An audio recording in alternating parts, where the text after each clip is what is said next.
सिंह राशि के सभी महानुभावों को नमन। आइए जानते हैं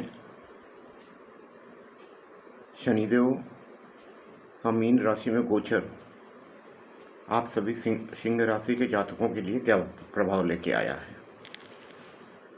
देखिए, पहली बात तो ये बता दूं कि आप भाग्यवान हैं इस ओर से कि शनिदेव मीन राशि या धनु राशि मतलब देवगुरु की राशि में जब भी संचरण करते हैं बहुत ही अनिष्टकारी प्रभाव कभी नहीं देते हैं।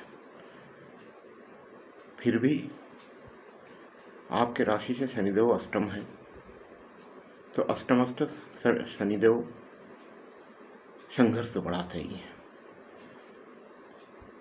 संघर्ष तो किसी न किसी रूप में देते ही हैं। हाँ, ये बात अलग है कि जहाँ जहाँ पर उनकी दृष्टियाँ पड़ रही हैं सभी उनके मित्र राशि हैं, तो बहुत ज़्यादा दिक्कत तो नहीं होगा, लेकिन फिर भी कुछ तो परेशानी आएगी, आ सकती है। सावधान रहना, सतर्क रहना अच्छा है। आकस्मिक घटनाओं की वृद्धि होगी, चोट चपेट की संभावना बनी हुई है, इसलिए सतर्क रहें। वाहन आदि बहुत ही नियंत्रित गति से चलाएं, बहुत ही सतर्कता से साथ चलाएं। शनिदेव की दृष्टि आपके तीसरी दृष्टि कर्म भाव पे होगी। थोड़ा सा कर्म के लेकर उलझन और परिश्रम थोड़ा ज़्यादा करना पड़ेगा। हालांकि शनिदेव कर्म के कारक हैं तो फल भी मिलेगा, लेकिन परिश्रम थोड़ा ज़्यादा करना पड़ेगा।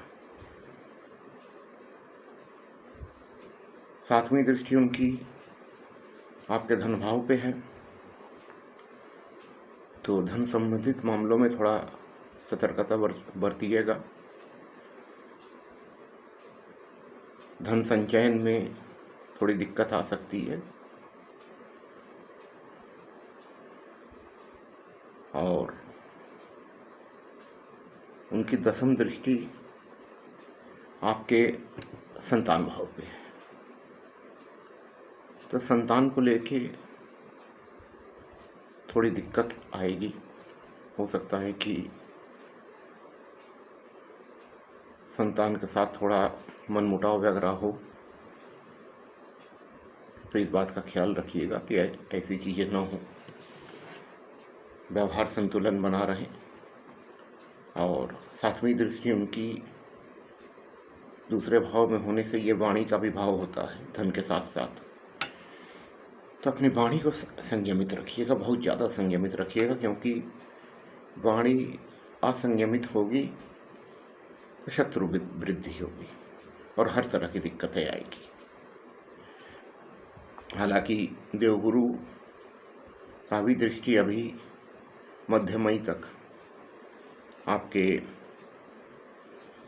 द्वितीय भाव पे है, इसलिए बहुत ज़्यादा दिक्कत तो वहाँ नहीं होगा। धन संबंधी या वाणी संबंधी या आपके कुटुंब से संबंधित परेशानियाँ मध्य मई तक तो बहुत ज़्यादा नहीं होगा, लेकिन उसके बाद देवगुरु जब संचरण कर जाएंगे आपके मिथुन राशि में, तो उनकी दृष्टि वहाँ से हट जाएगी, तो उस समय ये दिक्कतें आ सकती है, सावधान रहें इसलिए। लेकिन एक चीज़ ये होगा कि मध्य मई के बाद देवगुरु की दृष्टि आपके पंचम भाव पे आ जाएगी, तो पंचम भाव पे देवगुरु की दृष्टि आने से जो संतान से संबंधित परेशानियाँ आपको मध्य मई तक है, उससे आपको मुक्ति मिल जाएगी। हालांकि थोड़ी बहुत परेशानी तो रहेगी, लेकिन कोई बहुत ज़्यादा परेशानी नहीं रहेगा उसके बाद, जब तक देवगुरु मिथुन राशि में संचार कर रहे हैं। मिला जुला के ये गोचर थोड़ा संघर्षमय हमें समझ में आ रहा है, क्योंकि अष्टम का गोचर है शनिदेव। अष्टम के ढैया में बहुत अच्छा क्या, ढैया में तो कहीं भी बहुत अच्छा परिणाम नहीं होता है, लेकिन थोड़ा अष्टम भाव के ढैया में थोड़ा संघर्ष ज़्यादा करवाते हैं। तो इसके लिए मानसिक रूप से थोड़ा अपने आप को प्रिपेयर रखें।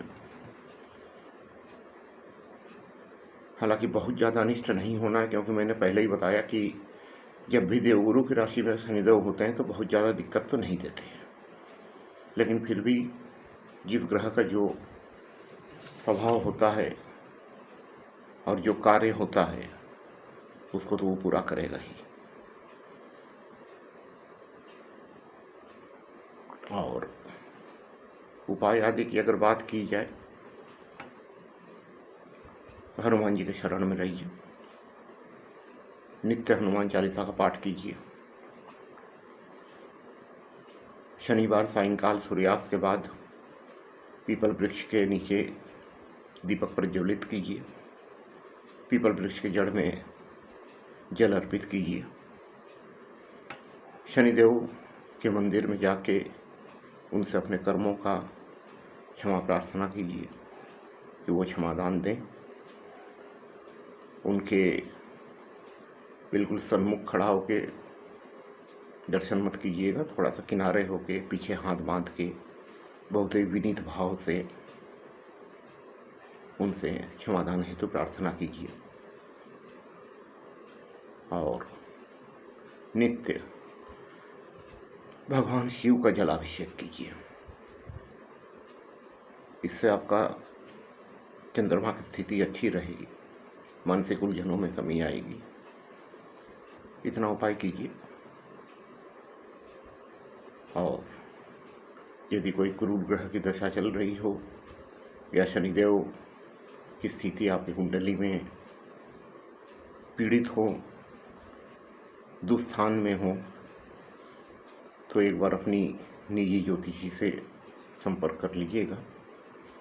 अगर मंत्र जाप वगैरह के लिए वो सलाह देते हैं तो कोशिश कीजिएगा इसे खुद करने का, क्योंकि शनिदेव का उपाय खुद करने पर वो ज़्यादा कल्याणकारी होता है। अगर करने में असमर्थ हों पूरी तरह से तो किसी ब्राह्मण देव से कराइए, लेकिन ये उनसे पूछ लीजिए कि वो किस वक्त पूजा संपन्न करेंगे आपके लिए, तो उस वक्त उनके पास चले जाइए, उनके साथ पूजा में शामिल होइए। मैं ये नहीं कह रहा हूँ, कहीं से मेरा मंशा ये नहीं है कि ब्राह्मण देव पूजा करेंगे, नहीं, बिल्कुल करेंगे।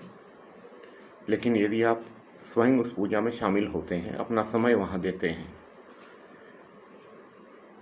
तो आपके लिए ज़्यादा कल्याणकारी होगा। आपका आगे का समय अच्छा हो। प्रभु राम और प्रभु हनुमान जी से ये प्रार्थना है। आज यहीं तक। आप सबको नमन।